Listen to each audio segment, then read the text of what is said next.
Hello and welcome to Sunday Night Live on the United Stand. I'm joined by Flex and Sophie as per usual. We've beaten the Scousers. That was operation achieved yesterday. But you know what? I think it's massively disrespectful. The topic we're going to open up with straight away is Mourinho, his style of play. And it seems to be something that goes on a lot, but absolutely slaughtered today. Sunday Supplement, pundits, after the game yesterday, penalty incidences. We were just talking about it there. And it's just like, no matter what Mourinho does, it's never going to change. We have to accept that. But what worries me is when I see Manchester United fans going on about it again. I mean, Mourinho said after the match yesterday, I'm not bothered whether people think we didn't deserve to win or not. We won that game.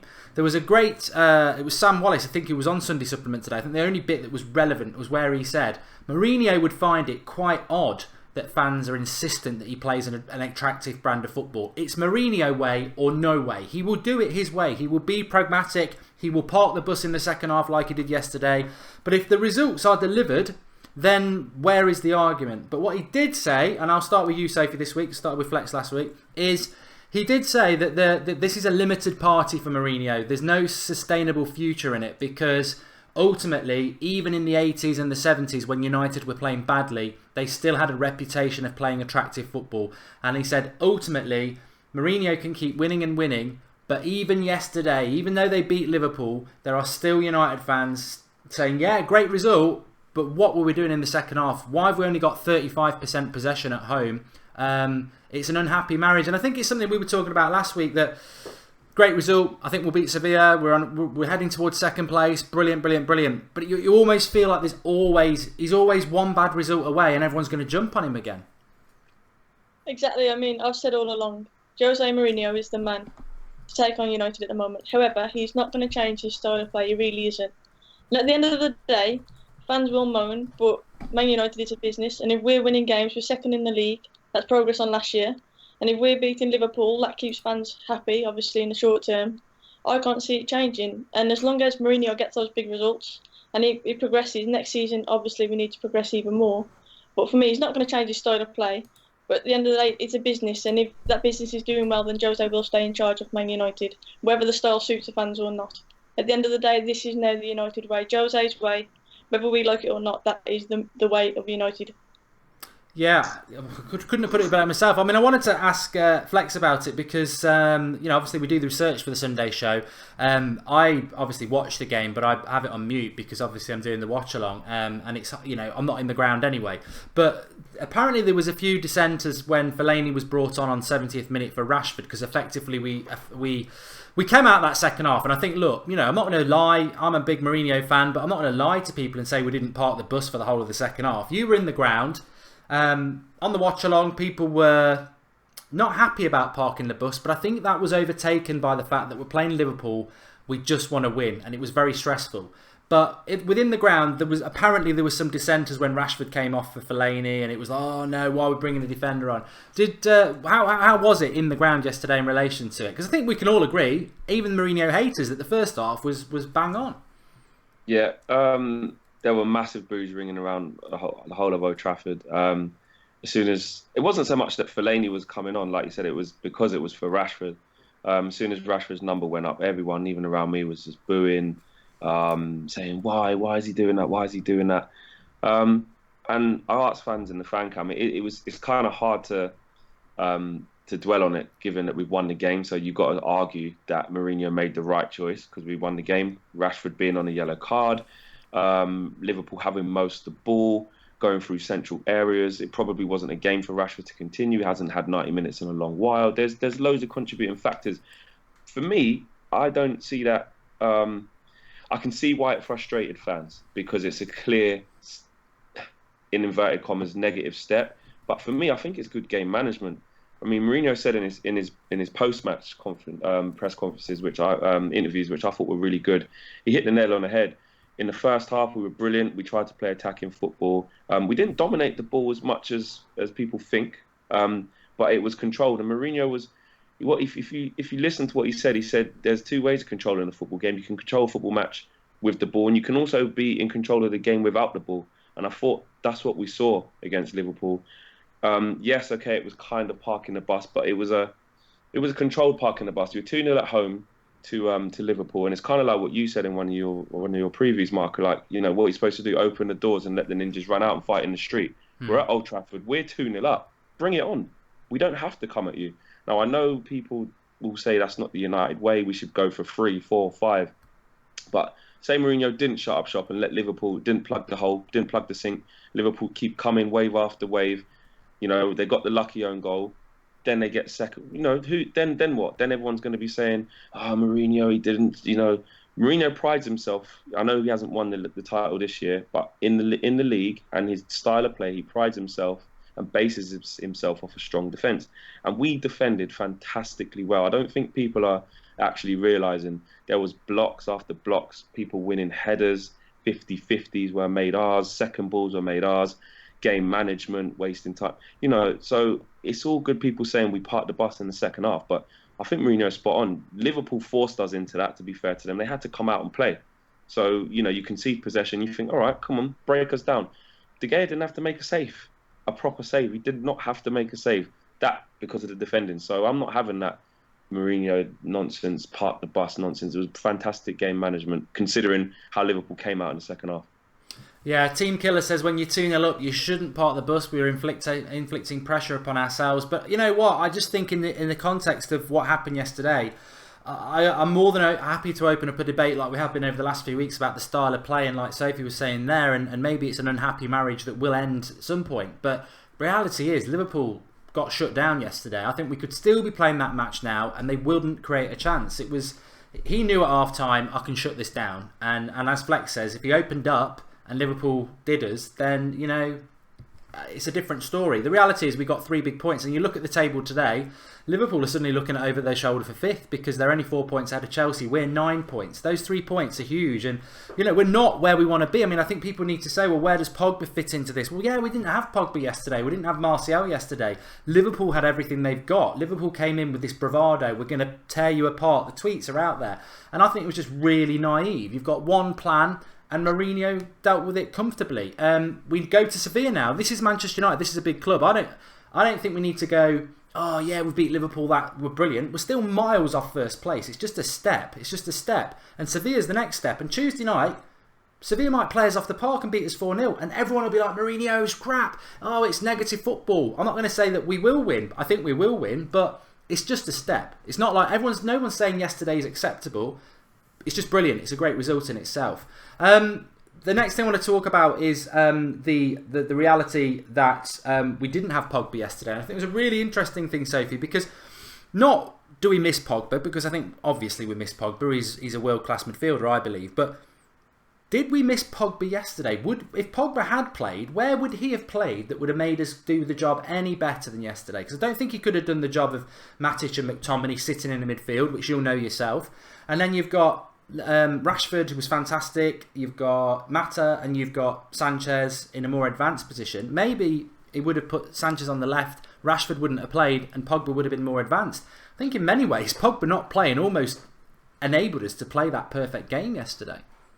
Yeah, I'd agree with that, and I think the reason why Liverpool struggled to create is because McTominay and Matic did that screening role so well. I mean, I know the pundits picked up on it as well during the game, the fact that Liverpool didn't have that same protection. Obviously, no one really was sitting in front of Lukaku. And yesterday, he bullied Lovren out of that game. And so I think the fact that we had Matic and McTominay in there, sitting in there, stopping the ball going into the likes of Firmino's feet, that was where they really struggled. And I think for that kind of game, we were balanced to perfection yesterday, really. It wouldn't suit every game, definitely not. But I think against a team like Liverpool, who try and play between the lines, having those two holding midfield, it just condensed the middle of the pitch and they really struggled. They're not really the kind of team who are going to score from putting it out wide and crossing the ball in. And so for me, it was a perfect balance. I think if Pogba did play, it would be maybe further forward, maybe drop Mata and put Rashford and Sanchez out wide, and then Pogba further forward, kind of like a number 10 role. That would probably be where I would play him, so he's not being relied on defensively, because you can't rely on Pogba, especially in a game like that, because he switches off defensively. So I think if he did play, he'd be further forward. But yeah, McTominay and Matic were fantastic yesterday, and they won us that game. Yeah, I thought they were. I mean, you know, 2 defensive midfielders. I did the tactics analysis earlier on today, and it's like they basically just were told not to go past the halfway line, to stay in front of the 2 defenders. And Liverpool's plan A is break against your back four, and they couldn't break that line. They were brilliant, as Sophie said, and we don't want to play like that every week, but this is the pragmatic approach Mourinho took. He knew what Liverpool's danger was, and he shut it out. And that's what he does. I mean, I'm past this. So let's just dwell on this for a minute, Flex. I'm past this. When's he going to start playing exciting football? You know what? I'll admit, he's not going to do it. He isn't going to do it. Sam Wallace said it today. We need to accept as Manchester United fans. It's not a criticism. I love Mourinho. I want him. Like Sophie said, I agree. He's the perfect person for Manchester United. But we need to stop saying. I was saying it 2 weeks ago. I think he's going to start playing good football. He isn't. And I think he would find it odd if he was watching this show that we're all saying he's got to play exciting football. He's not going to do it. He's going to play pragmatic football. He's going to approach each game. If we get Real Madrid in the quarterfinals, hopefully he'll be off to Madrid. But we're not going to go toe-to-toe with Madrid, are we? We're going to play this way. And if he's getting results, then it's each individual fan's choice, isn't it? You either go along with it or you don't. That's exactly it, man. With Mourinho, it's kind of like a waste of oxygen, a waste of everyone's time, a waste of topical debate, like what you're saying, to try and discuss when is he gonna start playing attractive football. Now, to be fair, yeah, you look at Pochettino and Klopp and managers like that, right? We're higher than those teams, yeah. So all we're asking for is we're kind of being a bit. I don't want to say sport for choice because it's what we're used to. It's the DNA of the club. It's how Man United have been successful in the past. So I understand why we all want that. But realistically, it's no more effective than what we're doing now is more effective than what Liverpool or Spurs are doing. Exactly. Hence, the results are there. The results are there. And so long as the results are there, especially even when the results aren't there, Mourinho probably wouldn't change his ways. It's just not him. So especially when the results are there, we just have to accept that that's how it's going to be under Mourinho. It's as simple as that. There's no point trying to get him to change his ways. He's not going to do it. He's won too much off of his ethos. Why are you going to change it? I wouldn't change it if I was him. I wouldn't. And even in going into that Liverpool game, I was saying to myself, do I really think that Mourinho cares what the fans think in terms of the way we play? I don't think he does, and I don't think we should take that as... I mean, I'll ask you that question. I don't think he does care. And I know that people will take offence to that, and, I think Sir Alex Ferguson probably did care. But just because Mourinho doesn't care, again, it's not a reason to dislike him. He is an enigma. His world ends and starts with Jose Mourinho. That is what he is. He's arrogant. We know that. Exactly. You look at the amount of goals we've scored this year. Yeah. You look at the goals we've conceded. You look at the position we're in the table. He has stabilised us and made us better. Yeah. And I know it's cliche, but a fan said yesterday, take away the noisy neighbours and we'll be first.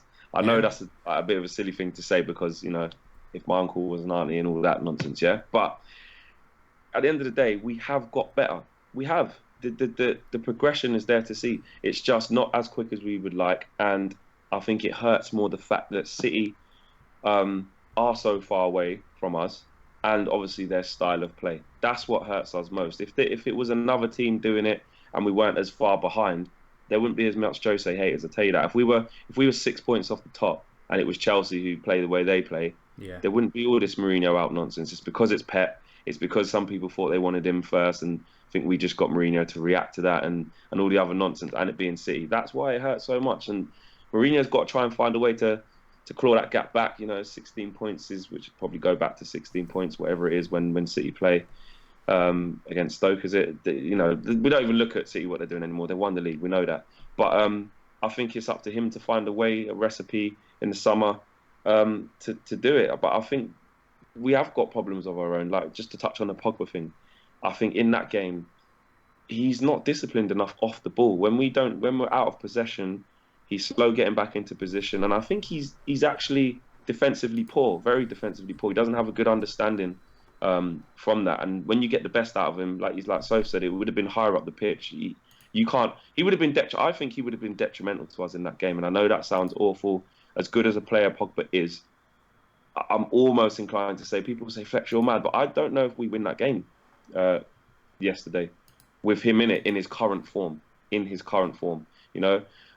the way Mourinho wanted to approach the game, it was kind of like we had the perfect players available to go and do that. So it was justified, man. I'll tell you the great thing as well, before I come back to Sophie, is we were talking about this last week about we hadn't played Palace and Liverpool. There was 6 points up for grabs, and we were like, we could not just do a guard of honour at City, we could be the game where they win the title. The reality is, the only league game we've got before City is Swansea at home. If we can't beat them, we've got a problem. So at least now it looks like no matter what, we should be able to go to the Etihad and not have to do a guard of honour, which would be fantastic. Carlos Solis has made a contribution. He says, Mourinho's genius is real. He proved everybody that he could beat Liverpool with attacking and defensive football, United's way and Mourinho's way. I think it was a fusion. I thought the first half was good. We did give up a lot of possession though, but, you know, I mean, I want to talk about Rashford next thing I was going to say. So many people yesterday and Friday when we were doing shows were on about Rashford. It was weird because there was no real hint that he was going to play in this game. Before the game, I was saying, look, Rashford and Sanchez are the two players that I really think if they turn up, we can win this. That first goal was just fantastic. And it's only recently that people have been saying, oh, Rashford shouldn't go to the World Cup. I loved that goal. I think Rashford reborn has been said a number of times over the last 24 hours. But I was just so pleased for Rashford because I think we've heard the Welbeck analogy and all this lot. That first goal, the skill, the chop, the finish, that's what he's got in his locker. You know, there's a reason he was likened to Martial last year and it was quite close. And he's fell away from that this year. But if he's back on form, he's like a new signing. Fantastic performance yesterday. Basically the match winner. Yeah, I mean, we spoke about Rashford last week, saying that everybody has a dip in form. But it's more about he's still young, we've got to get behind the lad and push him because he's got the ability, he's absolutely fantastic, there's no doubt about that. And he proved that yesterday. For me, that first half especially, he stood out, he was fantastic. Every time he got the ball, you thought something was going to happen. I know he was flying into tackles, but that was just the passion of the lad, you know, you can tell he loves Manchester United. That goal will do him wonders, definitely. He's obviously a confidence player. And now, scoring 2 against Liverpool, I just want him to bound and try and hit that form that he did last year. Obviously, he scored against Arsenal. And he went on leaps and bounds from there. And I'm hoping these 2 goals against Liverpool are going to have that effect on him going into the World Cup because he's got the ability, he's absolutely fantastic. And it's just about him having that consistency in his game now. But yeah, I'm absolutely buzzing for him. I thought he was great yesterday. The interesting thing is what Flex was saying there, and we were talking about Pogba. I think if Pogba's fit, he obviously plays. Sanchez probably stays on the left. Pogba goes into the Sanchez role. Rashford doesn't even play. Do we perform? I don't think we don't score those 2 goals without Rashford, obviously. Sanchez yesterday, I know because me and Flex spoke after the game like we do, and I think we more or less agreed that if you had to pick the worst United player on the pitch, and it's not that they were terrible, but I think Sanchez was probably the worst performer. Lots of effort again, but he was very wasteful with the ball. And Flex is going to say in a minute about what an Arsenal fan had said to him. But Sanchez, I mean, Rashford deserves all the plaudits. Smalling was brilliant. I thought Ashley Young played well. There was a lot of players that get a lot of criticism, but they did turn up yesterday.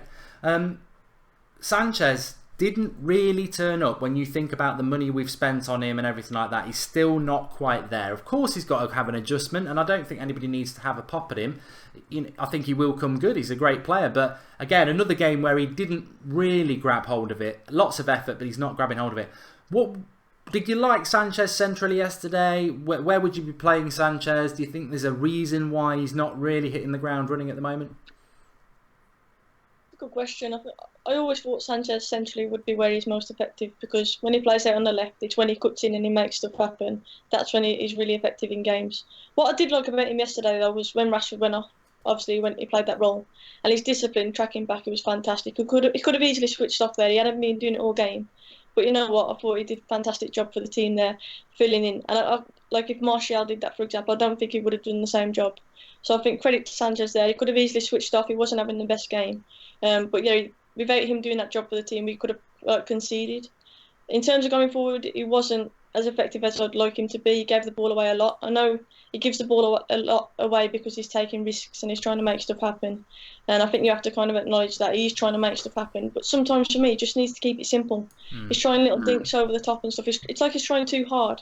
And he doesn't need to. He really doesn't need to. He's better when he does the little 1-2s and plays around players. That I want to see more of that Sanchez rather than the trying the wonder ball over the top because he doesn't need to do that. Liam Benson says, I like the work rate of Sanchez, shows passion very similar to Tevez. I agree. Christopher Morton, would Lingard or Martial done a better job than Sanchez yesterday?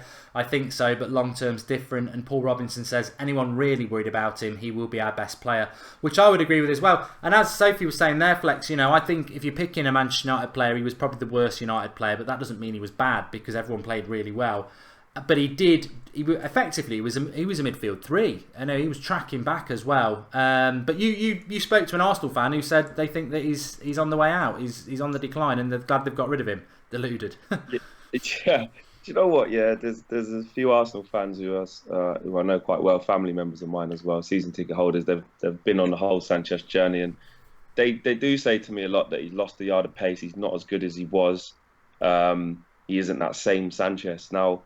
I was absolutely ecstatic before he came. And this isn't them just forming my opinion, but the more I'm seeing of him, how can I put this without people trying to crucify me?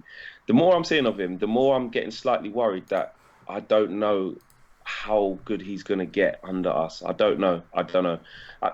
We knew we give the ball away a lot at Arsenal. Yeah, I know that. We've seen that.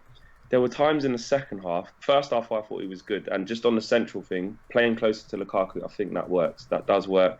He had the support, he had the link-up play, and Sanchez, he played a lot of good positive forward passes in the first half. In the second half, there was a period where I counted, I think it was 5 times in a row within the space of probably a minute and a half, when we were camped on the edge of our box, but we just needed to keep the ball. Sanchez gave the ball away 5 times just outside our box in our defensive third. Now, I know some people may say it's because he's not a defender, he shouldn't be there under Mourinho, he's trying to do a job, etc., etc. But like Soph said, it was through trying too much. And I think in that second half, I think he played a little bit up and down. I think yes, he was decent defensively to show willingness to get back. Like you said, he'd been playing as a 10 all game, and then when the change happened, he had to sort of go into left wing and track back, which is good. But I think with Sanchez, because he is infectious, he is like that Tevez, he does run around a lot. But sometimes if you actually watch, and I don't know, when you're not watching it on TV, you pick up certain things. When you just watch one player, when the ball's nowhere near them, he does a lot of running for no reason, if you get what I mean. I do pick up on that a lot, where it isn't really having an impact on us. It just makes him look busy. That worries me. But look, he's 29, he's probably just about the end of his prime, might get a couple years left out of him. It's just be interesting to see if he can hit the heights, because at the moment you're thinking, all right, well, if Sanchez weren't there and you put Martial there or Lingard, we'd probably still be all right, like we were before we come. So yeah, it's just a bit of if I'm deadly honest, and I like to be honest, I feel a little bit of a come down since Sanchez has come. I was didn't even want to believe it when it was first happening. Then you were saying, no, Flex, believe it. Then when he signed, I was ecstatic, thinking, you got Mkhitaryan, we got Sanchez. Now look at that gap where I thought Sanchez was a way better player than Mkhitaryan is kind of getting a bit more towards the middle. He's still better, but I don't know. I think I just need to keep seeing more of him, but he hasn't had a great game since he's come, in my opinion. He's had maybe a good half against Huddersfield. He was good. A good first half yesterday, but I just haven't seen him do it consistently over 90 minutes. I think the honest answer is, and I think a lot of people would agree, we just haven't seen the best of Sanchez yet, and I think we will do. And as Paul Robinson was saying as well, we will do. I thought we'd see it yesterday, and it's disappointing that he didn't turn up, because he didn't turn up. He put a lot of effort in, but we haven't seen Sanchez yet, and I agree with everyone defending him, but we haven't seen him yet. Tyrone says Sanchez isn't on the decline, but the fact remains that he won't improve much more. He's also guilty of giving the ball away far too much. Sanchez will improve, says Joseph Robson, and Sanchez plays well with Martial and Mata. One-touch play is key, says David De Gea. He does play really well with Mata. Really good point, that.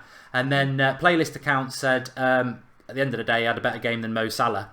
Yeah, exactly. He did. Very, very good point. And I think we had such a good team yesterday that, saying he was the worst player on the pitch for United, realistically, actually, he probably wasn't the worst player on the pitch. Fellaini was pretty bad when he came on. He was just very effective at stopping that high ball into the box from Van Dijk. He killed it dead, which was brilliant by Mourinho. But what I was going to say to both of you and everybody at home as well, so do let us know in the live comments, is that, I don't know whether, again, let's just go back to this and quantify and say Mourinho will do what Mourinho wants to do. He ain't going to listen to us. But as a fan, I would say, Sophie, I don't want to see him on the left wing again. That really did cause Pogba a problem. You see, I don't really think Rashford's a left winger, but if you're going to play him, he's never going to drop Lukaku, so I'd rather see Rashford playing on the left, and we've seen what he did. Martial on the left. I want to go back now to what we had at the start of the season, where you've got Rashford and Martial, and just basically let them share that role. If one's not performing, bring the other one on, and let's do that, and let's not have Sanchez back on the left. Or do you have a different thought? No, I agree with that. I'd rather see Sanchez centrally, and Rashford and Martial should just fight it out. I think whoever's performing at the time should be given a nod. At the end of the day, if they're both fighting for that one spot, realistically they should perform better. Their form should improve because they've got that competition. Competition for places is healthy at the end of the day. But if you've got Martial thinking, you know what, no matter what I do, Sanchez is going to start over me on the left. Of course his form's going to dip. Of course he's not going to be up for it. I know you say he's on a lot of money, but psychologically, if he knows that Sanchez is going to play no matter what on that left, then obviously that must affect him as well. So I think if you've got healthy competition between Rashford and Martial, then I think that's the way forward, really. We'll get the best out of both of them that way. 100th Joe's just made a really good point, actually. He says Sanchez just needs to adapt to Mourinho's play style, which is different to what he's used to. And I think, we've more or less been touching on that throughout the show. We know that we don't create many chances. Even yesterday, we should have been 3-0 up. Mata should have scored that, but we didn't create a hatful of chances. We don't create many chances. We already know that Lukaku gets half the chances every game that Harry Kane gets. And everyone goes, oh, Kane's scoring all these goals. Well, he gets more chances than Lukaku does. So it is a totally different mindset for Sanchez. At Arsenal, you've got no defence, but you do attack a lot. And at United, you've got a great defence, but you don't attack a lot. So he does need that time to adjust, and I don't think there's any major concern there yet. The next thing I want to talk about, Flex, is yesterday. This was buzzing around a lot. I mean, I don't agree with this. I think Martial is injured, but people were saying, oh, it's interesting that the next goal he scores will cost the club £8 million. It's interesting how the injury's just not getting mentioned, but he's injured. There's strong rumours floating around now that Juventus want him and we want Dybala. Jared on the watch along yesterday said that he actually has got to the point now where he thinks Martial should move on and he would swap him for Dybala with a bit of money. I'm not going to say do you think Martial's going, because I don't think anybody really knows. I think he will stay. I think he'll sign a new contract. But everybody knows there's a bit of an issue there because Mourinho obviously doesn't totally trust him like he does people like Fellaini. But Dybala for Martial, I mean, just looking at it from a player perspective point of view, Dybala for Martial, would you do that deal? Oh, that is such a hard question. I think we'd have to give him a bit of money as well, because firstly, I hope there's no, like you said, we don't really know, and I hope there's no truth in that. I definitely want Martial to stay. He's a fantastic footballer. With him, it's just consistency. There's been times this season where he's been absolutely fantastic. We're all singing his name, etc., etc. And there's been other times where he's inconsistent. He's a young player. Would I swap him for Dybala? Oh man. I actually don't know. Some of me says yes because Dybala's kind of ready-made, ready to go, basically world-class, consistent as well. But the other half of me says, Martial's just got so much to offer and is going to grow to be such a great player, I believe. So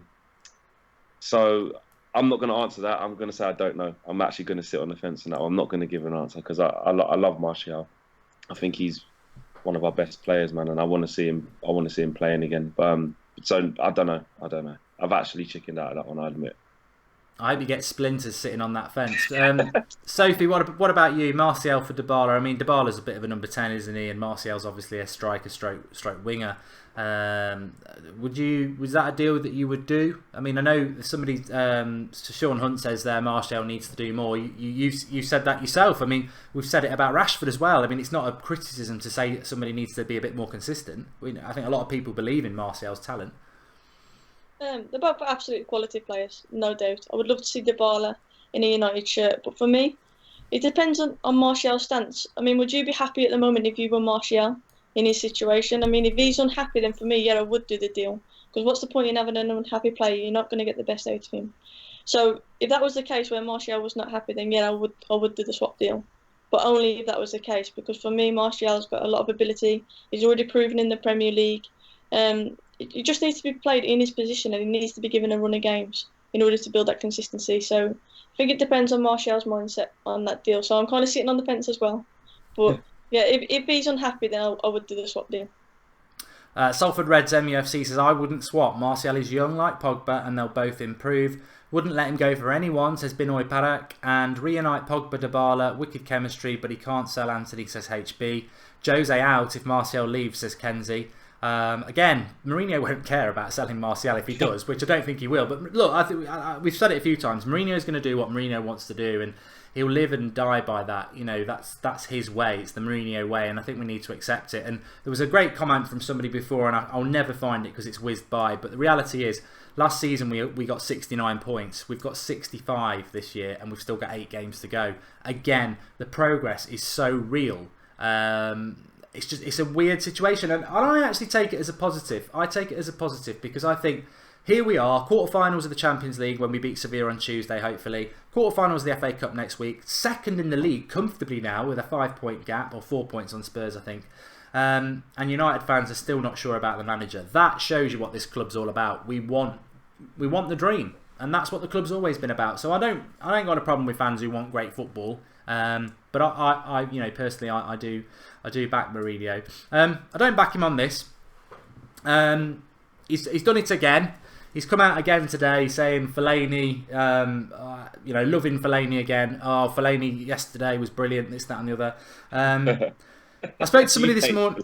Spoke to somebody this morning, and they said to me, Fellaini is going to play a lot of games between now and the end of the season because Mourinho is desperate to get him to sign a new contract, and Fellaini's only going to sign a new contract if he gets, 1, a big pay increase, which the club can do. Whether they should do is up to them. But 2, he wants to be a key first team player. He wants to be playing a lot more than he has done this year. How does that make you feel, Flex? I mean, you know, the reality is, I think he will sign a new contract. I said about Fellaini coming on yesterday, it killed the Van Dijk. The only way Liverpool were going to score for me was from a corner. They were putting good corners in. Fellaini came on and killed it. But it's the sort of substitution Stoke do and West Brom do. It was a defensive substitution. And it was very effective. I applauded it because we had to stop that threat. But Fellaini going forward, I think he was getting absolute pelters, and he could have given a penalty away at the end. Yeah, it's almost a separate thing to the way Mourinho plays football. It's like he symbolises a certain thing that irritates fans, not all fans, but it is a bit of a. Like, I think he's going to sign a new contract. I'm quite relaxed about that. I didn't used to be. I've just accepted it, like I've accepted a lot of things, and let's get on with it. But it is a bit of a concern that he would be a regular first teamer. I don't like that. I think this is the reality of it, right? Players like Fellaini, with their attributes, have a place in your team at some stage in the season, in some games. That, for me, is the key with Fellaini. Depending on what type of team you are, someone like Fellaini could have a permanent starting role, play 90 minutes every game. That's not us. And I know we don't play the most attractive football, but we certainly don't play to the likes of Fellaini's strengths every game, which is, route one, find his head, find his chest, and bring it down, etc., etc. But like yesterday, like you said, I know you're saying it's like substitutions that people like Stoke and that make, but how effective was that yesterday? Spot on. It worked really well. Killed without that change. Exactly. And I think Jose looks at things like that. Jose likes to have a plan B, a plan C, even a plan D, because that's how Jose functions.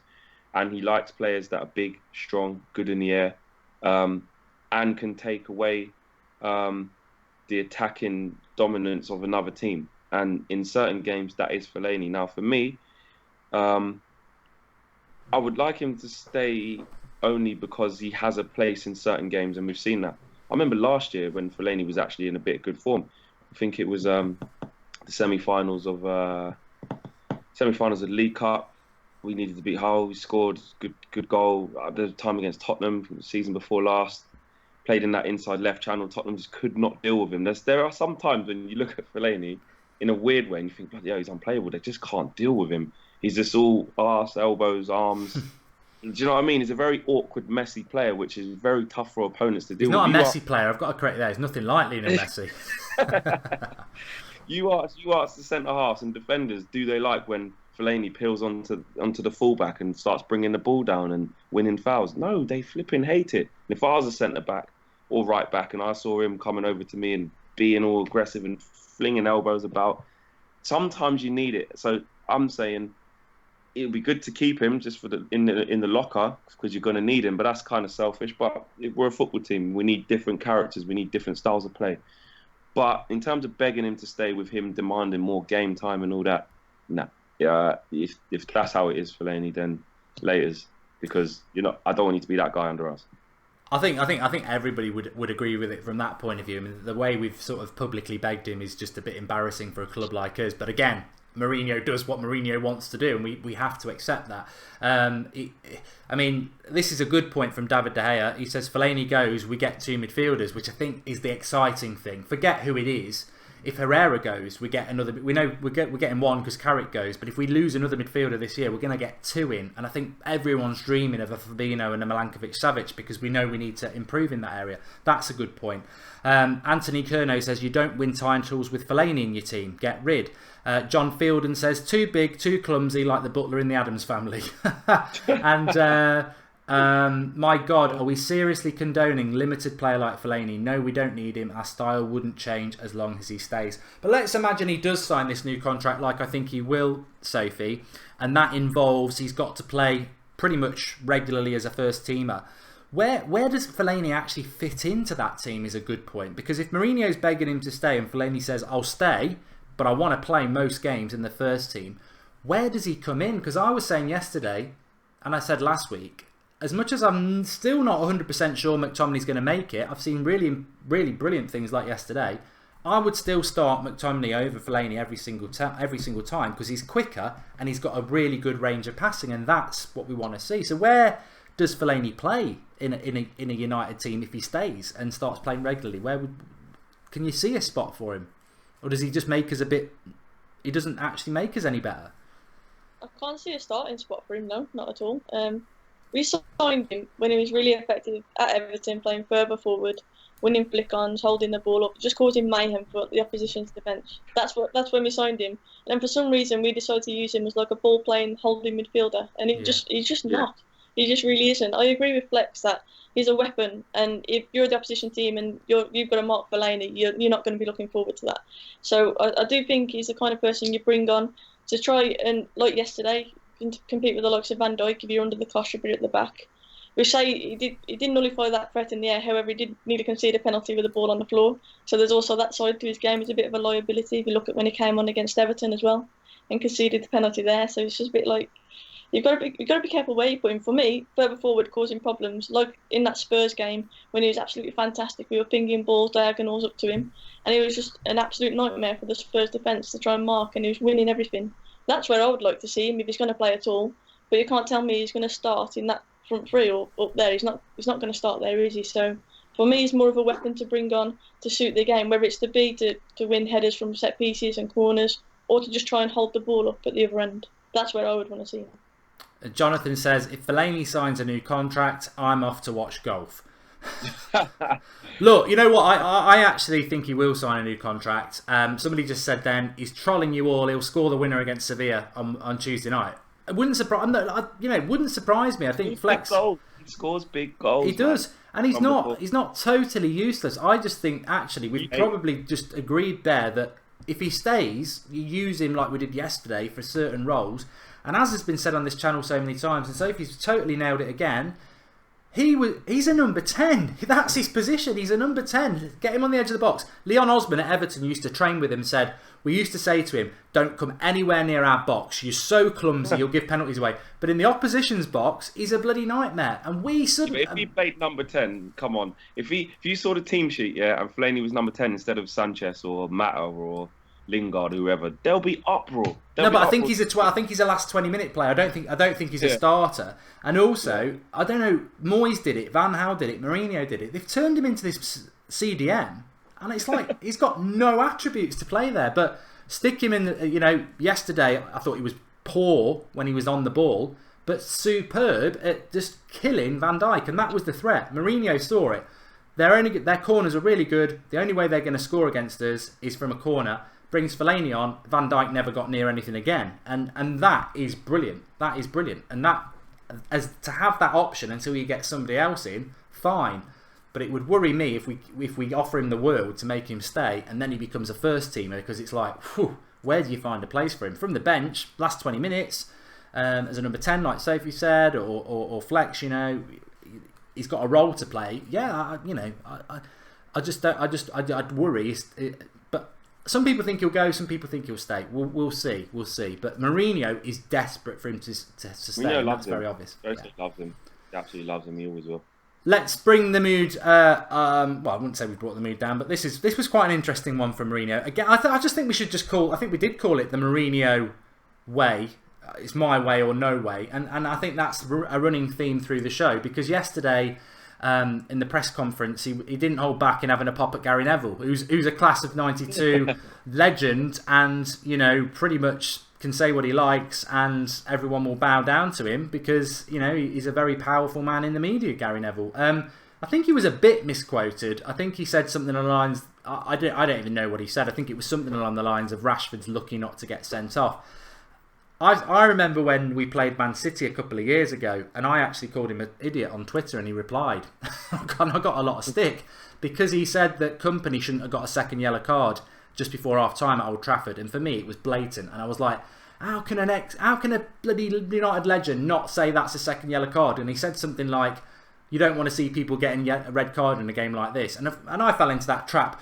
You're a Manchester United legend, of course you want a City player to get sent off, but the reality is he is a massive media figure, and he's got to be unbiased, and I think 100% he has to, yeah. So I think it was a bit, Mourinho outing him a bit like that was a little. I don't get what that is, but I was reading around social media, and there are some people who go to games and that, and you know they're top Reds in the sense they've been doing it for years, and they were like the class of '92 mafia put in their place by Mourinho, as if there might be a little bit of friction there, because I think Mourinho is getting a bit frustrated about everybody forever sticking their nose in, and especially ex-United players. I can't remember who I'm going to next. Yeah, you didn't really say, but I think he's as honest as ever, man. Like, it'd be very easy for him to sit on there and be completely like pro United, never say a bad word, never say it how it really is, always try and back us. And you know, there are certain times, especially when he's bouncing off Jamie Carragher and stuff like that, where he does obviously back United. But I think when I watched it back, he had a bit of a point. I don't know his exact quotes. Obviously, I didn't watch the footage of the game, so I don't know his exact quotes. But I saw a tweet that Gary Neville put out when he said, I said that he needs to be careful. And I think when I watched one of the reruns, listening to his commentary, he did kind of say that. I think Rashford went in for a tackle on a yellow card and kind of missed the player, but he needed to be careful. If the Liverpool player, fair play. I mean, considering it was the same Liverpool player who Rashford had basically ended his career by skinning him and scoring. If that Liverpool player then makes a meal of that, it probably would have been a second yellow. But somebody just said there, the first one for me wasn't a yellow anyway.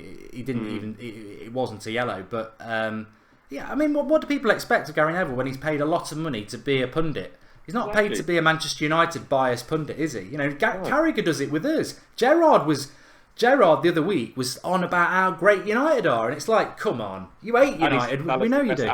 Player ever in the Premier League. Yeah. Jemba's better than Mo Salah based on yesterday. Come on. In fortune. No Salah when it flexed. That's what you tweeted. Yeah, no Salah. They were saying after that yesterday. That was absolutely brilliant. No Salah or Mo Salad. Just chopped him up, put him into a piece of salad. How good was that though? Just on that, you know, with Liverpool being so free flowing, and there were people tweeting me saying, "I watch when Salah comes flex, he won't get a sniff," and I was saying, "Yeah, you know, you got to be honest. He is a very top player, top draw player, especially this season." He'd be my player of the year. He would be my player of the year, but not yesterday. I was worried, man. But Ashley Young did well, and it weren't just Ashley Young. Sometimes we had 2-3 players around him. Salah couldn't do anything. So yeah, he's still in Ashley Young's pocket, mate. That's one for you, Sophie, actually. We're linked to Alexandro again from Juventus. Brilliant against Spurs midweek. Very, very good left back. I've always said that, you know, we've got Luke Shaw. For me, it doesn't look like Luke Shaw's going to be Mourinho's choice. Less so than Martial. I think Martial will stay. But Luke Shaw, he doesn't trust him in the big games, does he? Ashley Young's not been playing very well and probably deserved to be dropped yesterday, but he still went with Ashley Young, and Ashley Young played very, very well. But that really should have been Luke Shaw's spot because Young was terrible against Palace, but he still goes with Ashley Young. Ashley Young's 33 in the summer. He is not going to be our left back next year. Do you think signing a new left back is now the way to go? Because the one thing I would say is I do like Luke Shaw, but I disagree with everyone who said he was brilliant against Palace. I thought he was okay. And I think Luke Shaw, I wouldn't have played him yesterday. I would have played Ashley Young as well. Because Luke Shaw looks to me like he needs 3 or 4 games to get his match fitness going. You can't chuck Luke Shaw in against Mo Salah and be worried about his fitness. And Ashley Young, look, he had a very, very good game yesterday. Much the same as Smalling. A lot of people give Smalling a lot of stick. He was flawless yesterday. Ashley Young was flawless. McTominay, people are like, I don't know whether he's going to be good enough. Flawless. You've got to be honest. People might not like Young, they might not like Smalling, but yesterday they were brilliant. But that left back spot, is it just stay with Young now and buy someone in the summer, or do you see a way back for Luke Shaw? I don't like saying this, but obviously something's not right there between Luke Shaw and Mourinho. I do think Luke Shaw looks like he's carrying weight still, even though he still looks pretty big to me. But I know he's always kind of had that body shape. He's always kind of looked a bit chunky, but he just doesn't look match fit still at the moment. But there's obviously something there that stops Mourinho from playing him. Maybe he doesn't trust him, which is a shame because I wanted Luke Shaw to hit form and get into the squad for the World Cup because he's absolutely quality. But it's a shame, really. Ever since his injury, he's just never really got back to that fitness. And yeah, I can't see Mourinho playing him and keeping him as his number 1 left back. So I think we do need to sign in the summer because Ashley Young's not going to be around for much longer. Like you say, he's 33 now. So we do need a replacement. It's interesting as well, Flex. I just had to Google it there because I knew it was in the back of my head somewhere. Scholesy said in December, we're going back to the class of '92 Mafia. He said in December, Luke Shaw does not live as clean a lifestyle as he should. There are a lot of people who get on about his weight. Somebody was saying last week he's been on the custard again. I just think maybe he's got that sort of body weight. He's early 20s. Some people are. Kenny Sampson many years ago was a left back. He was a bit tubby, but he was a very good left back. And I just think maybe there is something around. I don't know. We're speculating, but there's something that holds Mourinho back because 6 weeks ago he was playing him every week when Young was suspended. Came out with that comment, Luke Shaw's one of the best left backs in the world, and then has never really played him since. It doesn't feel like he's going to get back in. I thought. A lot of people said in October he's finished. Then he got back in. Then he's out again. It just seems like we might sign a new left back. And I think people get to a point where they're just like, you know what, Mourinho's the boss. If he's not happy with Luke Shaw, let's go and get a left back. And maybe we will in the summer. Yeah, like Soph said, man, there's obviously something not right. I was one of the ones at the beginning of the season who was like, yeah, just writings on the wall. Probably should just go in January. Then he played himself back into the team, got a run of games, and looked good. I wanted him to kick on. And, he's a young English left back who I think on his day is a very good player. Just doesn't get the consistency. And you talk about his body type and how he looks and stuff. I think he has got that naturally bulky stock. He has got that. He looks like the kind of player similar to a boxer where boxers stop boxing and stop training that intensity, they just pile the weight on. You look at Ricky Hatton, you look at Prince Nassim, that they're big guys now, almost unrecognisable. He looks like that sort of player that when he stops playing football or doesn't get a clear run of games for his match fitness, he just doesn't look lean. He doesn't look, I don't know, he looks like he's carrying a bit too much, but that is just his body type. That is just how he is. But I think if Mourinho has decided that he doesn't want to go forward with him, then I think, I don't want to see it, but for the good of the club, obviously, let Luke Shaw carry on with his career elsewhere and resurge himself, and let us move on and get a proper young, vibrant or a left back in his prime. Look at Ashley Young, like you said, he's 33 next year. We always knew that Ashley Young was going to start that game 100%. Like you said, it probably wouldn't have been fair to throw Luke Shaw into that.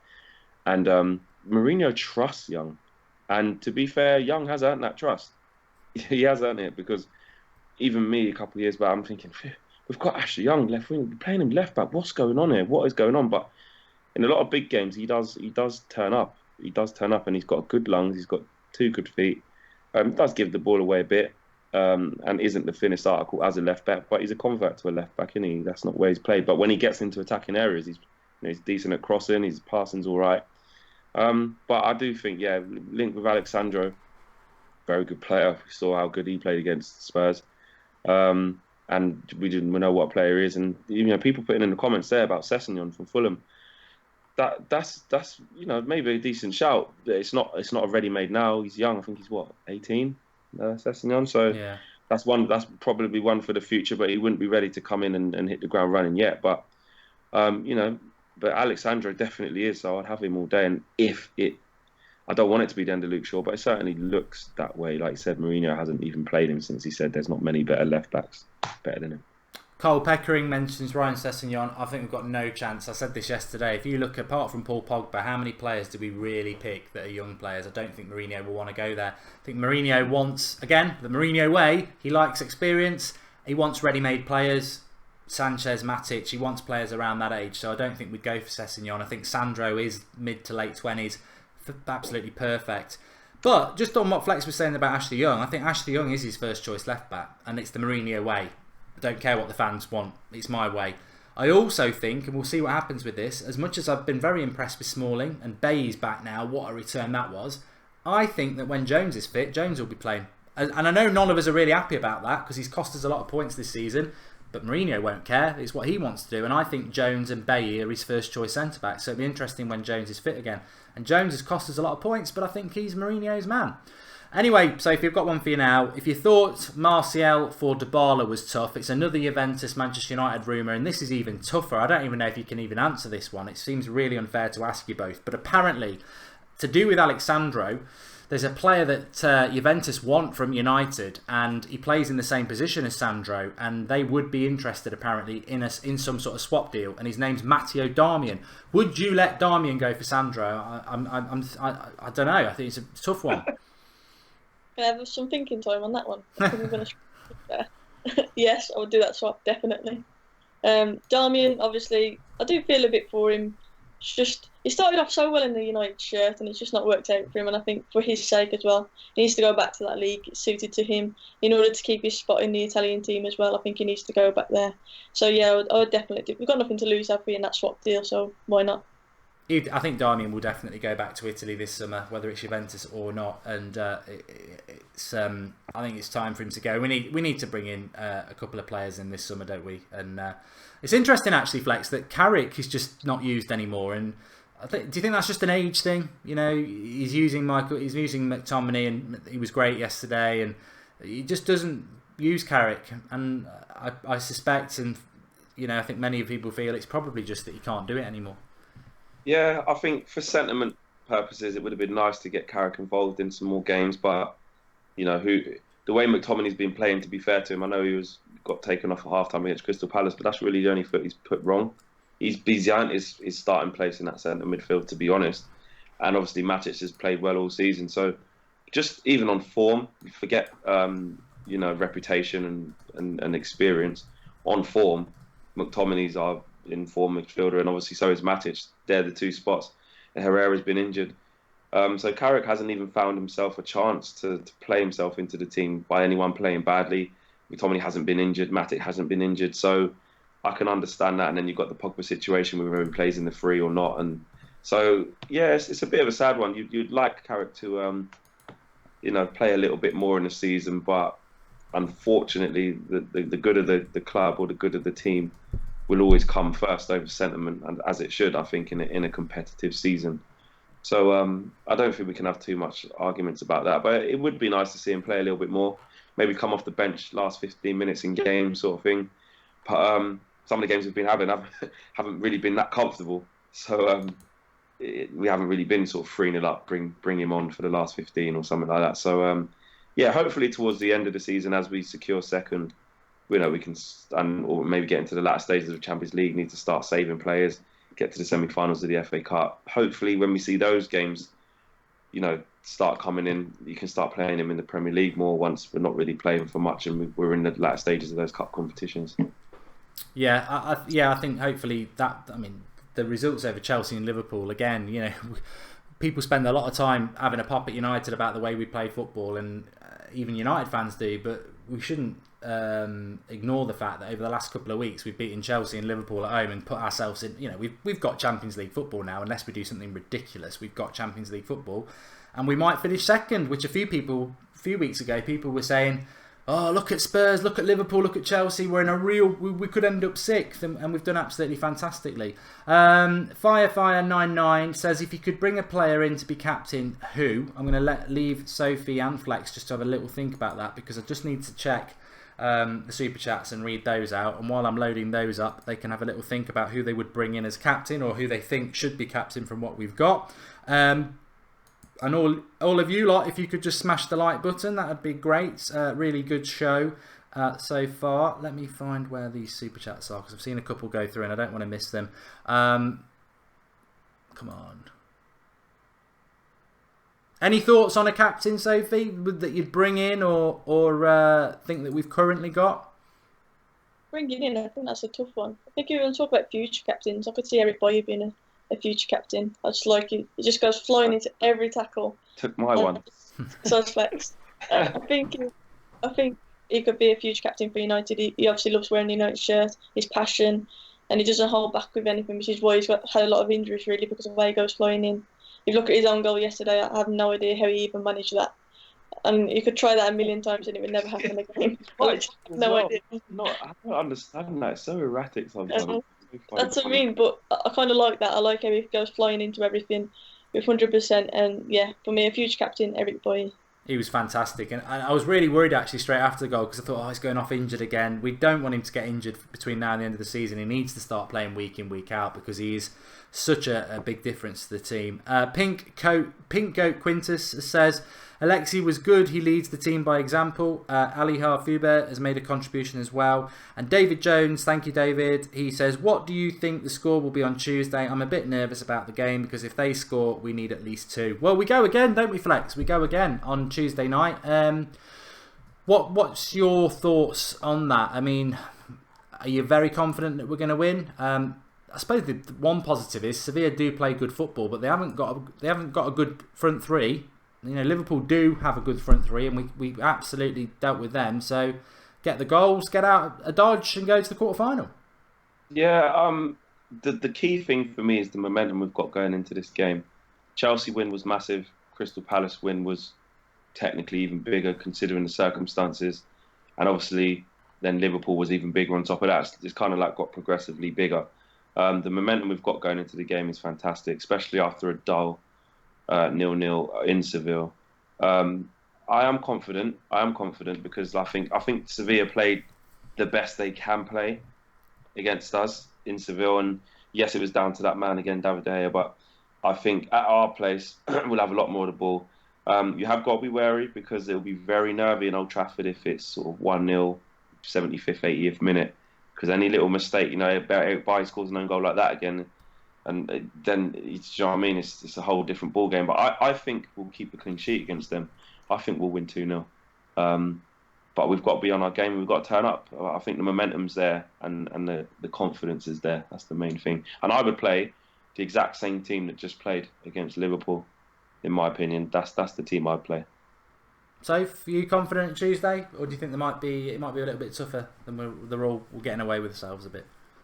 I agree with Flex. I think we've got good momentum. We should be now buzzing, high on confidence. And for me, I think we're going to get the result that we need. I don't think we're going to absolutely hammer them, to be honest. I think maybe a 2-0, and then maybe a nervy last few minutes. I can see that, a bit like Liverpool game at the weekend. But yeah, I think we'll go through. I don't really have any doubts about it, and I'm hoping that we're buzzing now from the last 2 results that we've had, really, and that we can take that on board, and yeah, a nice win on Tuesday. I'll be giving my thoughts tomorrow, 1 PM live preview, because we're playing on Tuesday night, so it'll be 1 o'clock tomorrow with the preview. But I think it's another step. It's a big week for us. Brighton next Saturday is a big game, semi-final of the FA Cup, Wembley. Win on Tuesday, we're into the Champions League quarter-final. It's exciting. It's very exciting. The football might not be at times, but it's exciting what's happening with our season, and we should enjoy it. And I think if we finish second, it's a big achievement. But there endeth the show. Thanks for coming on, Sophie. As ever, really enjoyed it. Thank you for having me on. Appreciate it. And Flex, you'll be there on Tuesday night, I understand. Yeah, of course. Be there on Tuesday night, and hopefully it's the positive result that we're expecting. Yep. Thanks to everybody for watching. Please do drop a like on the video before you go. We are back tomorrow with a preview show at 1. Skype show at 8 o'clock tomorrow night. So if there's anything bothering you that you want to talk about, Skype is at 8 o'clock tomorrow. We'll be live taking your thoughts. And then Tuesday night we watch along, fan cams, and hopefully into the quarterfinals, because that's one thing. If we do go out, Liverpool result won't actually mean that much, because we'll be absolutely deflated. We can't get knocked out. We've got to get through that game, and it's a big game, and that's what this time of the year is all about. But you've got to be in it to win it, and United are in a lot of things at the moment, so great. Thanks everybody for watching. Really enjoyed it. Lots of good topics, but I think I would say throughout the whole show and walking away into a new week, it's Mourinho way or no way. He will do what he wants to do, and you either jump on that train or you get off. But at the moment, that train's going, and it's not going to stop. Long may it continue. Thanks everyone for watching, and I'll see you all tomorrow. Thanks for coming out, guys and girls. It's flew by again. Yeah, it always does. That was a good show. Enjoyed that. Some Yeah. difficult questions there, man. Flipping out.